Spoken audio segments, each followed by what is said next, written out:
ഇപ്പൊ നിങ്ങളെയാണ് കഴിവുള്ള വ്യക്തിയാക്കേണ്ടത്, നിങ്ങളെയാണ് മനസ്സിന് ധൈര്യമുള്ള വ്യക്തിയാക്കേണ്ടത്.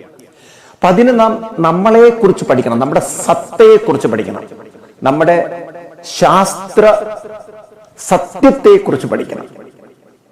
അപ്പൊ നമ്മളെ കുറിച്ചുള്ളൊരു പഠനമാണ് ഇതുവരെ നമ്മുടെ വിദ്യാഭ്യാസ രംഗത്ത് കാര്യമായിട്ടില്ലാതെ പോയത്. ബയോളജി എന്ന് പറയുന്ന ഒരു സബ്ജക്റ്റ് പൂർണ്ണമാണെന്ന് വിചാരിക്കരുത്. നിങ്ങളെ കുറിച്ചല്ല ബയോളജി പഠിപ്പിക്കുന്നത്, അങ്ങനെ തെറ്റായ ധാരണയുണ്ട്. മനുഷ്യനെ കുറിച്ചല്ല പഠിപ്പിക്കുന്നത്, ജീവജാലങ്ങളെ കുറിച്ച് പഠിപ്പിക്കുമ്പോഴൊക്കെ അതിന്റെ ഒരു ഫിസിയോളജി സിസ്റ്റത്തെ കുറിച്ചാണ് പഠിപ്പിക്കുന്നത്. സൈക്കോളജി ഇല്ലാതെ എന്ത് ഫിസിയോളജി, മനസ്സില്ലെങ്കിൽ എന്ത് ഫിസിയോളജി? അപ്പോ ഈ ജീവൻ എന്ന പ്രതിഭാസത്തെ കുറിച്ച് ശാസ്ത്രത്തിന് വലിയ അറിവൊന്നുമില്ല. എന്താ പറയാ, ഡാർവിൻ അദ്ദേഹത്തിന്റെ ഗവേഷണത്തിൽ ഈ ഫോട്ടോപ്ലാസം എന്ന് പറയുന്ന ഒരു ജീവന്റെ ഉൽപ്പത്തിയെ കുറിച്ചൊക്കെ പറയുന്നുവെങ്കിലും കെമിക്കലിലൂടെ ജീവൻ ഉൽപ്പത്തി ഉണ്ടാകുമെന്ന് ഇതുവരെ തെളിയിക്കാൻ ഒരു ശാസ്ത്രത്തിന് സാധിച്ചിട്ടില്ല. എങ്ങനെ ജീവൻ ഉണ്ടായി എന്നതിന് ഒരു തെളിവും ഇതുവരെ ശാസ്ത്രത്തിനുണ്ടായിട്ടില്ല. അപ്പൊ അതുകൊണ്ട് ബയോളജി കംപ്ലീറ്റ് ആണെന്ന് വിചാരിക്കും. ഭഗവത്ഗീതയിൽ കൃഷ്ണൻ പറഞ്ഞു തരുന്നത് ശരിയായിട്ടുള്ള ഒരു ജ്ഞാനമാണ്. അല്ലെങ്കിൽ നിങ്ങൾക്ക് നിഷേധിക്കാം, നിങ്ങൾക്കതല്ല എങ്കിൽ നിങ്ങൾക്കതിനെ യുക്തിനിഷ്ഠം ശാസ്ത്രീയമായിട്ട് നിഷേധിക്കാം. കൃഷ്ണൻ പോയ റൂട്ട് അതുതന്നെയാണ് പിൽക്കാലത്ത് ആൽബർട്ട് ഐൻസ്റ്റീനെ പോലുള്ളവർ തെളിയിച്ചത്. ഞാൻ നിങ്ങളോട് പറഞ്ഞു, നിങ്ങൾ ഗീതയിലെ ചില ശ്ലോകങ്ങൾ ശരിക്കും ആഴത്തിൽ പരിശോധിക്കേണ്ടതുണ്ട്, എങ്കിലേ നിങ്ങൾക്ക് നിങ്ങൾ ആരാണെന്ന് മനസ്സിലാവുള്ളൂ. വെറുതെ നമ്മൾ പാട്ട് പാടിയോണ്ട് കാര്യമില്ല. നിങ്ങൾ ഓർക്കുക, നിങ്ങൾ എങ്ങനെ നിങ്ങളായെന്ന്. നിങ്ങൾക്കറിയോ നിങ്ങൾ ആരാണെന്ന്?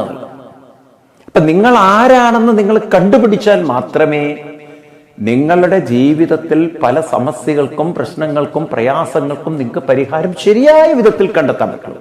അല്ലെങ്കിൽ ഒരു മേമ്പടിക്ക് നിങ്ങൾക്ക് പല കൗൺസിലിങ്ങിനൊക്കെ പോയി ഒരു സമാധാനവും ഒരു ആശ്വാസവും കണ്ടെത്താം. ഇവിടെ കൃഷ്ണൻ പറയുന്നത്, നിങ്ങൾ ആൽബർട്ട് ഐൻസ്റ്റീനും കൃഷ്ണനും പറയുന്നത് തമ്മിൽ ചേർത്ത് വെക്കുക. ആദ്യം നമ്മൾ ആൽബർട്ട് ഐൻസ്റ്റീൻ പറഞ്ഞത് നോക്കൂ. ഈ കാണുന്ന പ്രപഞ്ചം മുഴുവൻ ഊർജത്തിൽ നിന്നും വികസിച്ചു, അത്രയും നിങ്ങൾക്ക് ഉൾക്കൊള്ളാൻ പറ്റും. കാരണം നമ്മൾക്ക് 10ാം ക്ലാസ് വരെ പഠിക്കുമ്പോൾ ഇത് പഠിക്കാതിരിക്കാൻ പറ്റില്ല. എനർജിയാണ് ഈ പ്രപഞ്ചത്തിന്റെ റൂട്ട്, അല്ലെങ്കിൽ ഇതിന്റെ അടിസ്ഥാനം. അപ്പൊ എനർജിയിൽ നിന്നും പ്രപഞ്ചം രൂപപ്പെട്ടു, ഇത് മനസ്സിലാക്കാൻ ബുദ്ധിമുട്ടില്ല. എന്നാൽ മനുഷ്യ ജീവിതത്തെ കുറിച്ച് വരുമ്പോൾ ഇവിടുത്തെ എനർജി എന്ത്, ഇവിടുത്തെ ശക്തി എന്ത്, ഇവിടുത്തെ സ്രോതസ് എന്ത്? അതാണ് കൃഷ്ണൻ 2ാം അധ്യായത്തിലെ 13ാം ശ്ലോകത്തിൽ പറയുന്നത്. ദേഹിനോസ്മിൻ യഥാ ദേഹേ കൗമാരം യൗവനം ചരാ തഥാ ദേഹാന്തര പ്രാപ്തി ധീരതത്ര ന മുഹ്യതി. ഹേ അർജുന, അസ്മിൻ ദേഹിയിലാണ് ദേഹത്തിന്റെ കൗമാരം യൗവനം ചരാ തുടങ്ങിയിട്ടുള്ള ഈ ദേഹാന്തര പ്രാപ്തി, ഈ ട്രാൻസ്ഫോർമേഷൻ അല്ലെങ്കിൽ ഈ വികാസം മുഴുവൻ സംഭവിക്കുന്നത്. പറഞ്ഞത് മനസ്സിലായില്ല? അതായത് ഒരു ബോധ മനസ്സെന്ന അടിത്തറയിലാണ് ഈ ശരീരം വളർന്ന് വികസിച്ച് അങ്ങനെ പരിണാമത്തിലൂടെ കടന്നു പോകുന്നത്. ഇപ്പൊ ഞാനും നിങ്ങളും എന്ന് പറയുന്നത് ഒരു ബോധ മനസ്സ് വികസിച്ചു വന്നതാണ്. ബോധ മനസ്സാണ് നമ്മളിലെ എനർജി. ഐൻസ്റ്റീൻ എനർജിയാണ് മാസായി തീർന്നെന്ന് പറയുന്ന പോലെ ഇവിടെ ബോധ മനസ്സാണ് ഈ ശരീരമായി രൂപപ്പെടുന്നത്. അതിനെക്കുറിച്ച് കൂടുതൽ പഠനങ്ങൾ ആവശ്യമുണ്ട്. കാരണം ഈ ബോധ മനസ്സ് എന്താണെന്നുള്ളത് കാര്യമായിട്ട് നമുക്ക് ഇതുവരെ പഠിക്കാൻ പറ്റിയിട്ടില്ല. ഇപ്പൊ മനുഷ്യൻ അവന്റെ ബോധമണ്ഡലത്തിലേക്ക് ബോധമനസ്സിനെ പഠിക്കാൻ ശ്രമിച്ചു കഴിഞ്ഞാൽ മനസ്സിലാവും, ഈ മനസ്സ് ഉണർന്നതിന് ശേഷമാണ് ശരീരം ഉണരുന്നത്. രാവിലെ നിങ്ങൾക്ക് ഇത് പഠിക്കാൻ വേണ്ടിയിട്ട് ഒരു സർവകലാശാലയിൽ പോയി ഗവേഷണ വിദ്യാർത്ഥിയാവേണ്ട കാര്യമില്ല. ഇതിനൊരു ലാബിലും പോയിരിക്കേണ്ട കാര്യമില്ല. നിങ്ങൾ തന്നെ ധ്യാനാത്മകമായ മനസ്സോടുകൂടി ഒന്ന് സ്വയം വിലയിരുത്തിയാൽ മതി. നിങ്ങൾക്ക് കണ്ടുപിടിക്കാൻ പറ്റും, രാവിലെ നിങ്ങളുടെ ബോധ മനസ്സ് ഉണർന്നതിന് ശേഷമാണ് ശരീരം ഉണർന്നു വരുന്നത്. അല്ല, നിഷേധിക്കാൻ പറ്റില്ല. നിങ്ങളുടെ ബോധ മനസ്സ് ഉറങ്ങിയാലേ ശരീരം റെസ്റ്റിലേക്കാവുള്ളൂ. അല്ലെങ്കിൽ നിങ്ങൾക്ക് അങ്ങനെ കിടക്കാം, ഉറക്കമില്ല. ആ ബോധ മനസ്സ് ഉറങ്ങണം, അപ്പോഴേ ഉറക്കാവുള്ളൂ. ശരീരം ഉറങ്ങിയത് കൊണ്ട് ഉറക്കമാവില്ല. നിങ്ങൾ എത്ര ടയേർഡായിട്ട് വന്ന് കിടന്നാലും നിങ്ങളുടെ മനസ്സിനെ അലട്ടുന്ന വല്ല സങ്കീർണമായ പ്രശ്നങ്ങളുണ്ടെങ്കിൽ നിങ്ങൾക്ക് ഉറക്കം വരില്ല. അത് തന്നെ ചിന്തിച്ച് ചിന്തിച്ച് ചിന്തിച്ച് ചിന്തിച്ച് നിങ്ങൾ അങ്ങോട്ടും ഇങ്ങോട്ടും തിരിഞ്ഞും മറിഞ്ഞും ഒരു ഉത്തരം കിട്ടാതെ കിടക്കുമ്പോൾ ഒരുപക്ഷെ നിങ്ങൾ ശാരീരികമായി വളരെ ക്ഷീണിച്ച് പരവശരായിട്ടായിരിക്കും കിടക്കുന്നുണ്ടാവുക. പക്ഷേ മനസ്സ് നിങ്ങളെ റെസ്റ്റ് ചെയ്യാൻ അനുവദിക്കില്ല. അപ്പൊ നിങ്ങൾക്ക് എവിടെയാണ് ഉറക്കം? അപ്പൊ അതുകൊണ്ട് മനസ്സ് കെട്ടടങ്ങിയാലേ ശരീരം ഉറങ്ങുള്ളൂ, മനസ്സുണർന്നാലേ ശരീരം ഉണരുകയുള്ളൂ. അപ്പൊ ശരീരത്തെ പോലും ഉണർത്തുന്ന, ശരീരത്തെ പോലും ഉറക്കുന്ന അടിസ്ഥാനം ബോധ മനസ്സാണെങ്കിൽ ആ ബോധ മനസ്സാണ് നമ്മൾ പഠന വിഷയമാക്കേണ്ടത്. പക്ഷെ അൺഫോർച്ചുനേറ്റ്ലി നമ്മുടെ വിദ്യാഭ്യാസം ഇതിനെ ഇഗ്നോർ ചെയ്യും. ഐൻസ്റ്റീൻ പഠിപ്പിച്ച E=mc²ഉം ഈ ആണ് ഈ പ്രപഞ്ചത്തിന്റെ അടിസ്ഥാനം എന്നൊക്കെ പഠിപ്പിച്ചുവെങ്കിലും മനുഷ്യനെ സംബന്ധിച്ച് ബോധ മനസ്സാണ് അവന്റെ അടിസ്ഥാനം എന്ന് പഠിപ്പിക്കാൻ ഈ ബയോളജി എന്താ പറയാ അധ്യാപകന്മാർക്ക് സാധിക്കാതെ. അതുകൊണ്ട് ഒരു കുട്ടി വളർന്നു വരുമ്പോൾ അവനവനെ കുറിച്ച് അറിവില്ലാതെ ആ ബോധ മനസ്സ് എന്താണെന്ന് ശരിക്കും പറഞ്ഞാൽ ബയോളജി ക്ലാസ്സിൽ ടീച്ചറോട് എന്തെങ്കിലുമൊക്കെ അങ്ങോട്ട് ചോദിച്ചാൽ പിന്നെ ഉത്തരം ഉണ്ടാവില്ല. ഇപ്പൊ ടീച്ചർ പറയുകയാണെങ്കിൽ എങ്ങനെയാണ് ജീവന്റെ പ്രതിഭാസം ഉണ്ടായതെന്നൊക്കെ പറഞ്ഞ് ഞാൻ ടീച്ചറോട് ചോദിക്കുകയാണ്, അങ്ങനെ തെളിയിക്കാൻ പറ്റുമെന്ന് ചോദിച്ചാൽ ടീച്ചർ പറയും എനിക്ക് പറ്റില്ല, പുസ്തകത്തിൽ എഴുതി വെച്ചിട്ടുണ്ടെന്ന് പറയും.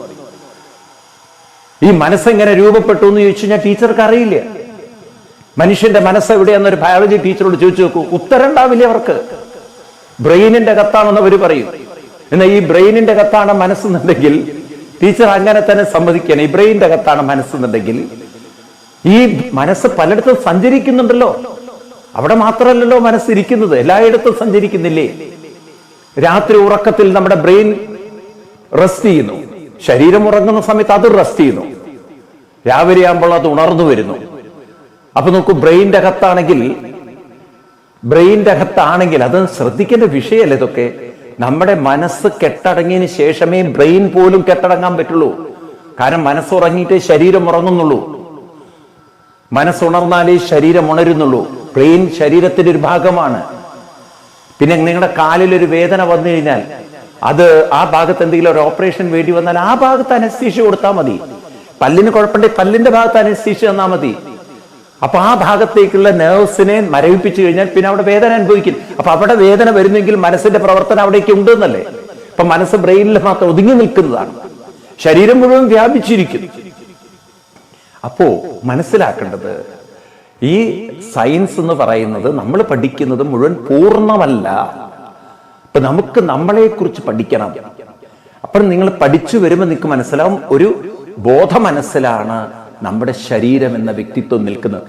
സൂക്ഷ്മതയിലാണ് സ്ഥൂലത. അത് പഠിച്ചുറപ്പിക്കുന്നു. സ്ഥൂലതയിലല്ല സൂക്ഷ്മത, സൂക്ഷ്മതയിലാണ് സ്ഥൂലത. നിങ്ങൾ ഈ ഭൂമി ഒന്ന് ഭാവന ചെയ്യുക. അന്തരീക്ഷത്തിലെ അതിശക്തമായ വായുമണ്ഡലത്തിലാണ് ഭൂമി കറങ്ങിക്കൊണ്ടിരിക്കുന്നത്. ഭൂമി കറങ്ങുന്നത് നിങ്ങൾ പറയുമ്പോൾ ഭൂമി കറക്കുന്ന വായുമണ്ഡലം ഉള്ളത് കൊണ്ടാണ്. വായു തീവ്രതയിൽ സഞ്ചരിക്കുമ്പോൾ അവിടുത്തെ ഭൂമി അല്ലെങ്കിൽ ആ ഏരിയയിൽ ഏത് ഗ്രഹമുണ്ടോ അത് കറങ്ങാൻ ബാധ്യസ്ഥമാണ്.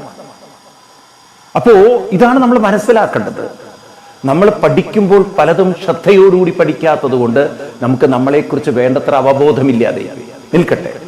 അപ്പോ ബോധ മനസ്സിലാണ് ശരീരം നിൽക്കുന്നത്. നമ്മൾ ആരാണ്? ബോധ മനസ്സാണ്. ഇനി ആ ബോധ മനസ്സ് എന്താണ്? അതിൻ്റെ അകത്താണ് ബുദ്ധി, ഞാനെന്ന ഭാവം, എനിക്കെന്ന സ്വാർത്ഥത, ഇമോഷൻസ്, വികാരങ്ങൾ, ഇതൊക്കെ ഇരിക്കുന്ന ഈ ബോധ മനസ്സിലാണ്. ഈ ബോധ മനസ്സാണ് സത്യത്തിൽ ജീവിതം. വാട്ട് ഈസ് ലൈഫ് എന്ന് പറഞ്ഞു കഴിഞ്ഞാൽ, life is your conscious mind. നിങ്ങളുടെ കോൺഷ്യസ് മൈൻഡാണ്. ദ മൈൻഡ് എന്ന് പറഞ്ഞു കഴിഞ്ഞാൽ mind is A culmination of various thoughts. ഒരുപാട് ചിന്തകളുടെ ഒരു കൂടാരമാണ് മനസ്സ്. വികാരങ്ങളുണ്ട്, വിചാരങ്ങളുണ്ട്, റാഷണൽ തിങ്കിങ്ങുകളുണ്ട്, ക്രിട്ടിക്കൽ തിങ്കിങ് ഉണ്ട്, നിങ്ങളുടെ ഈഗോ ഉണ്ട്, നിങ്ങളുടെ സെൽഫിഷ്നെസ് ഉണ്ട്, നിങ്ങളുടെ ഡിമാൻഡ്, ഡിസയർ എല്ലാം കൂടി കിടക്കുന്ന ഒരു ചിന്താ മണ്ഡലമാണ്, ചിന്താ കേന്ദ്രമാണ് നമ്മുടെ ബോധ മനസ്സ്. അപ്പോൾ ഈ ബോധ മനസ്സാണ് ജീവിതം എന്ന് പറയാൻ കാരണം, മനസ്സില്ലാതെ നിങ്ങൾക്ക് ജീവിതത്തെക്കുറിച്ച് ചിന്തിക്കാൻ സാധ്യമല്ല. ഒരു അനുഭവത്തെക്കുറിച്ച് നിങ്ങൾക്ക് പറയാൻ സാധ്യമല്ല. ഒരു അറിവിനെ കുറിച്ച് നിങ്ങൾക്ക് വിശകലനം ചെയ്യാൻ പറ്റില്ല. Everything is related to the connected to the mind. Whether you call intellect or emotion doesn't mean. ഇത് നിങ്ങളുടെ ചിന്തകളുമായി ബന്ധപ്പെട്ടതാണ്. ഇത് നമ്മൾ ആദ്യം തിരിച്ചറിയാൻ, നമ്മൾ ആ സൂക്ഷ്മതയിലേക്ക് വരിക, നമ്മളിലേക്കൊന്ന് ഇറങ്ങിച്ചില്ല, നമ്മളിലേക്കൊന്ന് ഇൻട്രോസ്പെക്ട് ചെയ്യുക. അങ്ങനെ നമുക്ക് മനസ്സിലാവും അടിസ്ഥാനമായ ഒരു ബോധ മനസ്സ്. ആ ബോധമനസ്സിന്റെ കുറെ ചിന്തകളുമായി നാം ജീവിക്കുകയാണ്. അങ്ങനെ ജീവിക്കുന്ന സമയത്ത് നമ്മൾ പലതും ഗ്രഹിക്കുന്നു, അപ്പൊ നമ്മുടെ ബുദ്ധി വികസിക്കുന്നു. പലതും നമ്മൾ ഡിമാൻഡ് ചെയ്യുന്നു, അത് നമ്മുടെ ഇമോഷൻസ് ആണ്. വികാരങ്ങൾ ആഗ്രഹിക്കുന്നു, കിട്ടിയത് പ്രതീക്ഷ കിട്ടിയില്ലെങ്കിൽ നമ്മുടെ വികാരങ്ങൾ റിയാക്ട് ചെയ്യുന്നു. നമ്മളതിനെ ദേഷ്യമെന്നോ ദ്വേഷമെന്നോ ക്രോധമെന്നോ എന്നൊക്കെ നമ്മൾ പേരിട്ടിരിക്കുന്നു. അതുപോലെ നമുക്ക് ഭയപ്പാടുണ്ടാക്കുന്നതിന് നമ്മൾ ഭയം എന്ന് പേരിട്ടിരിക്കുന്നു. ഒരാളോട് നമുക്ക് തോന്നുന്ന ഇഷ്ടത്തിനെ നമ്മൾ സ്നേഹം എന്ന് പറയുന്നു. ഒരു പെണ്ണിനോട് തോന്നുന്ന വികാരത്തെ നമ്മൾ കാമെന്ന് വിളിക്കുന്നു. ഇങ്ങനെ പല പേരുകൾ വിളിച്ചാലും everything is comes from mind. നമ്മുടെ മനസ്സിൽ നിന്നാണ് രൂപപ്പെടുന്നത്. മനസ്സില്ലാതെ നിങ്ങൾക്ക് കാമവുമില്ല, പ്രേമവുമില്ല. മനസ്സില്ലാതെ നിങ്ങൾക്ക് ക്രോധവും ദ്വേഷവും സ്നേഹവും ശാന്തിയും സന്തോഷവും ഒന്നുമില്ല.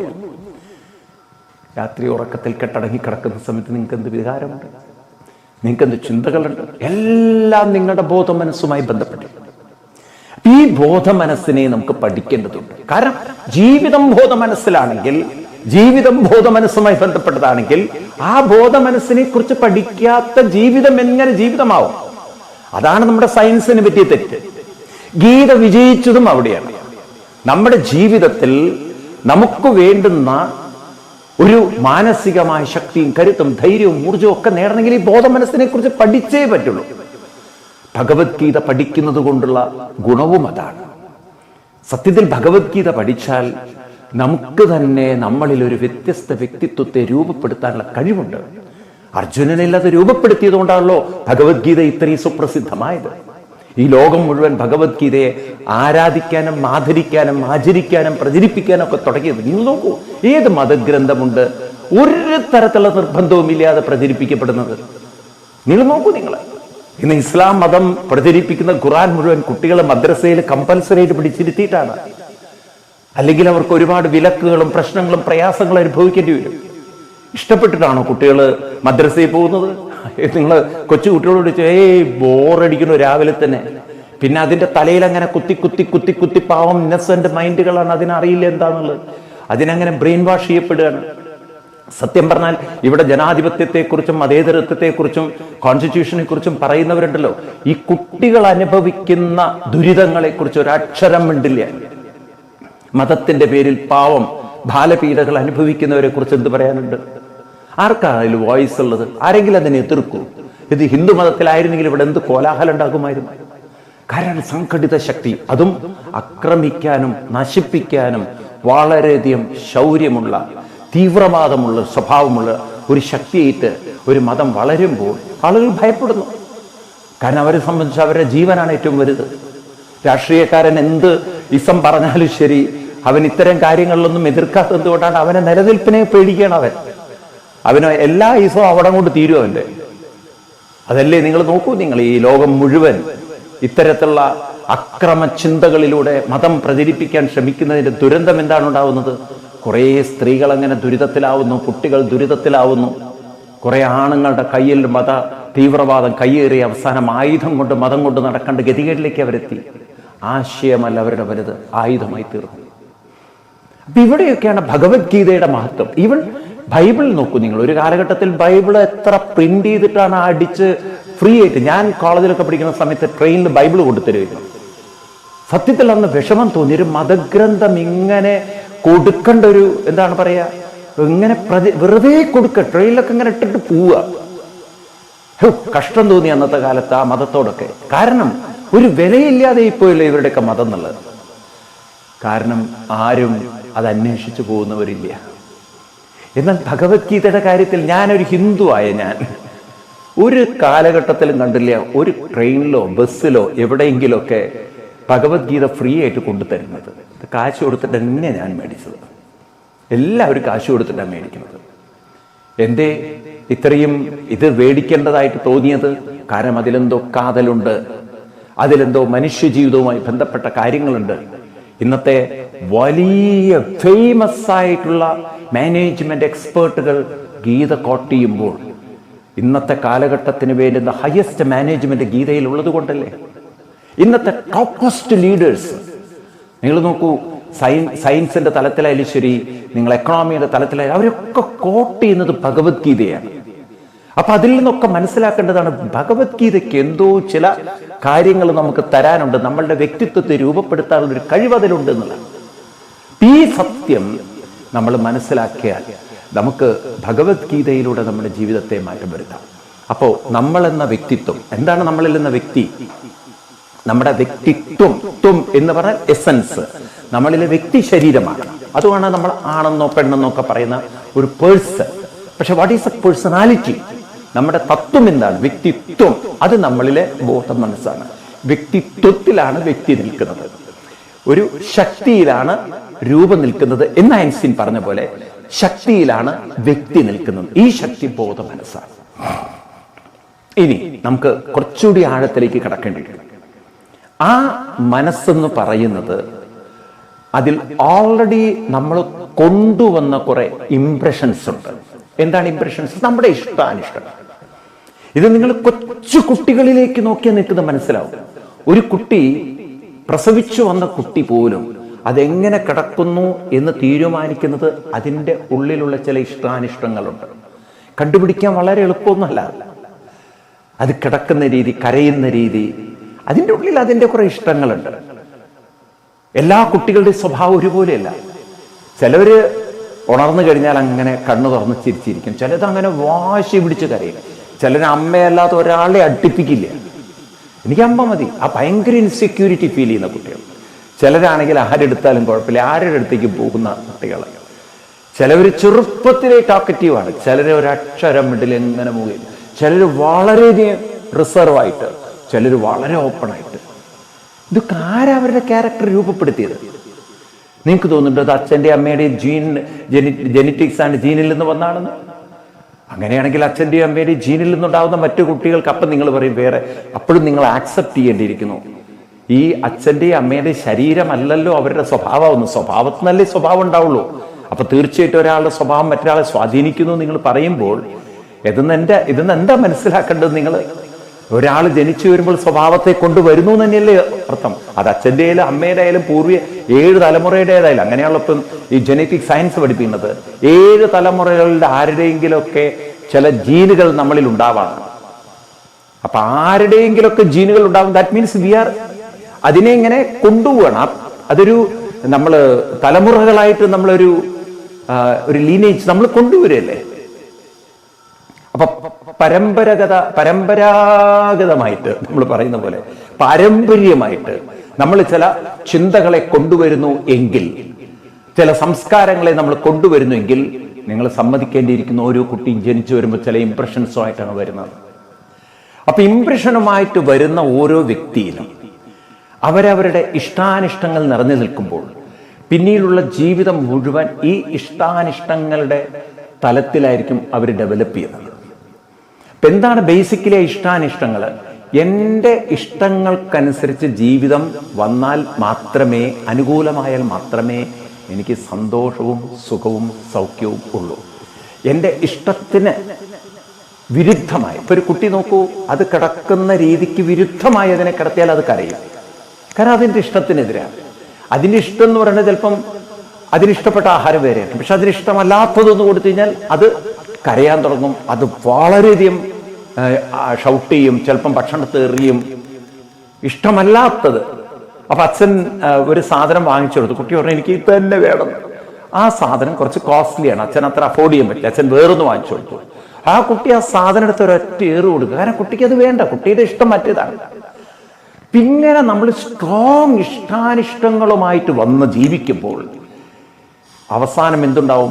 നമ്മുടെ ഇഷ്ടത്തിനനുസരിച്ച് എല്ലാം നടക്കണം, ഇഷ്ടത്തിനനുസരിച്ച് മറ്റുള്ളവർ ബിഹേവ് ചെയ്യണം, ഇഷ്ടത്തിനനുസരിച്ച് എല്ലാം ജീവിതത്തിൽ സംഭവിക്കണം എന്നുള്ള ഒരു വാശി, ഒരു തരം അറ്റമെന്റ് മൈൻഡ്, ഒരു സ്ട്രോങ് ആയിട്ടുള്ള നമ്മളിലെ ഈഗോ, അതിൻ്റെ പേരാണ് ഈഗോ.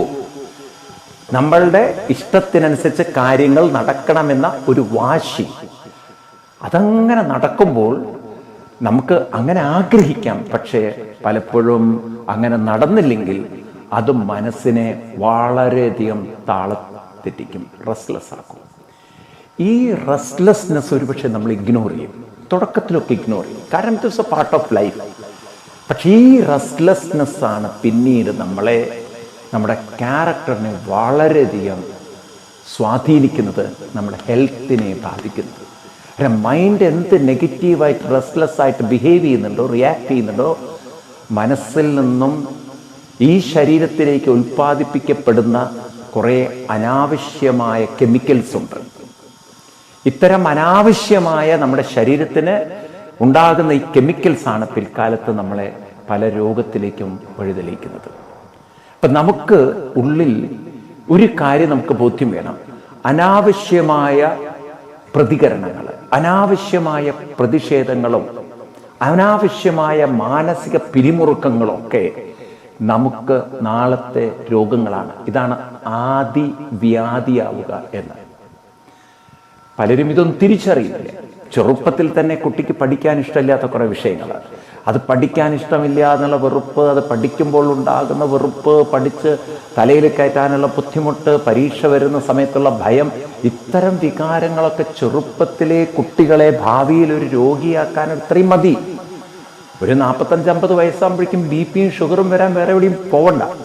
സത്യത്തിൽ ഇനിയുള്ള തലമുറ മുഴുവൻ ഈ രോഗത്തിലേക്ക് പോകണം. കാരണം ചെറുപ്പത്തിലെ ഇഷ്ടമില്ലാത്ത ഒരു ലോകത്തിലേക്കാണ് കുട്ടികൾ വളരുന്നത്.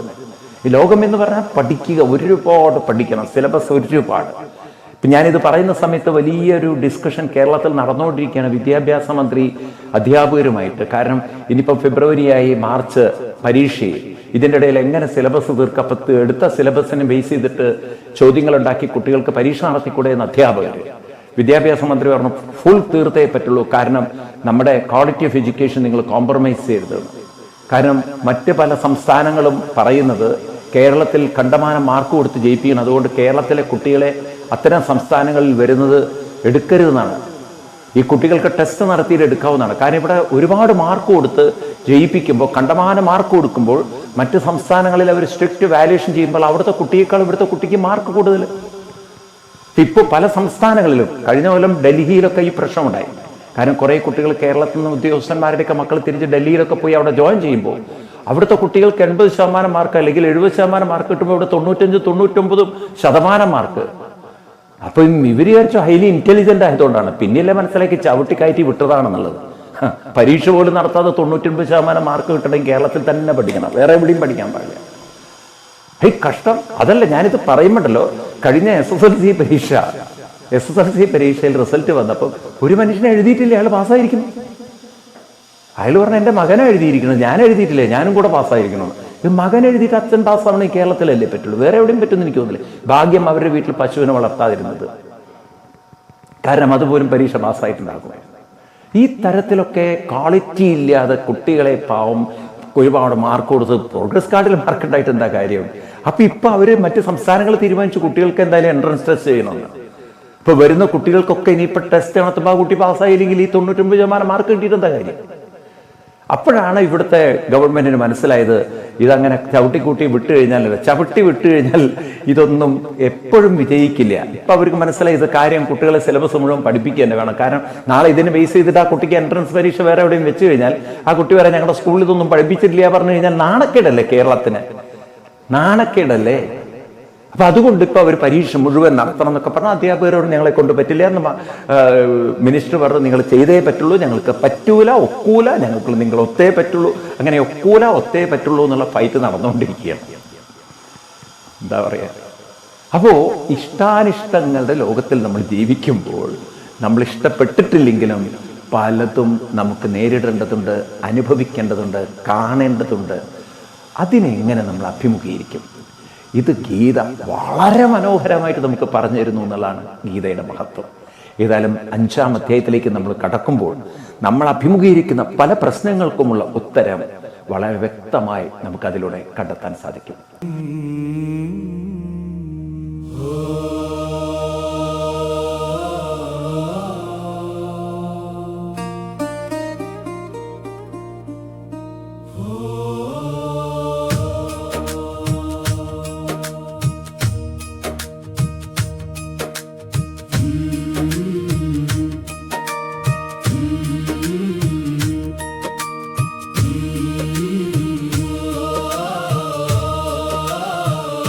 जटा में गंगा, गले में नाग, भस्म लगाए शिव का राग, डमरू बजे तो मन थिर के, तेरे द्वार पे सब दुख झर के।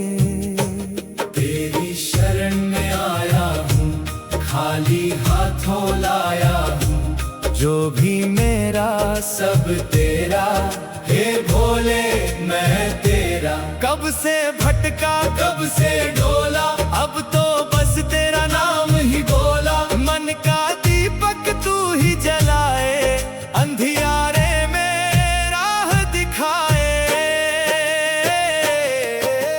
भोले तेरी शरण, भोले तेरी शरण, जय शिव शंकर, जय शिव शंकर।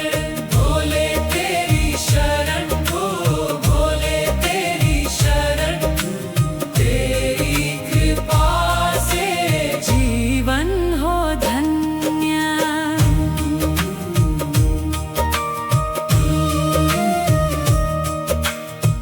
त्रिशूल तेरा भय हर ले, नीलकंठ तू